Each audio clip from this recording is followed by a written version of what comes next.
Hey guys, now I think most of you will agree that highly trained dancers are some of the most magnificent athletes that you're ever going to see. Now, there's very specific reasons for that. And one of them, I believe, is because they have spent their entire lives when training to correlate their movements to rhythm and timing.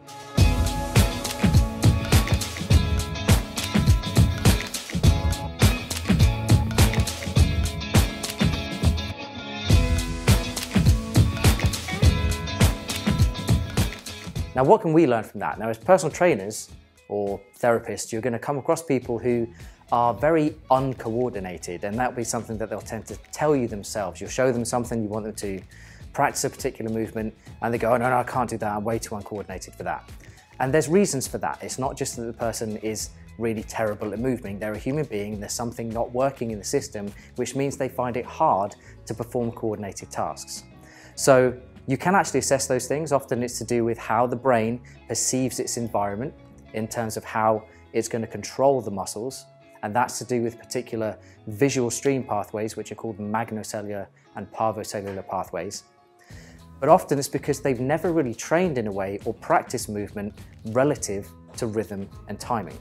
And the reason that's important is because the cerebellum modulates the rate, rhythm, force, and accuracy of our movements. So if you've ever seen dancers perform, you'll be aware of the fluidity and grace with which they can move. But if you've ever seen them just train even strength and conditioning kind of stuff, you might notice that even in those movements, they 1 and 2 and 3, they'll maintain an intrinsic rhythm to whatever movement that they're doing. And in doing that, they're constantly drilling the correlation between the cerebellum's control of rate, rhythm, force, and accuracy, specifically the timing and the rhythm, and the accuracy of their motion with their muscular system.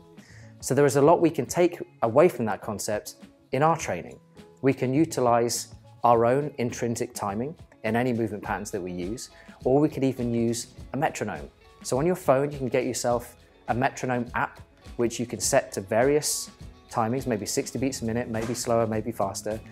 And then you can start to move in any movement pattern that you like to use, correlating the movement of your body with the externally generated rhythm.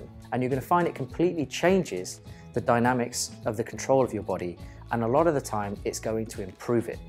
So whether you're using a gross movement pattern, a rotational movement pattern, whether you're crawling on the floor, or whether you're doing an isolated joint mobility drill, including the correlation between rhythm and timing into that movement can greatly enhance the communication between your brain and your body.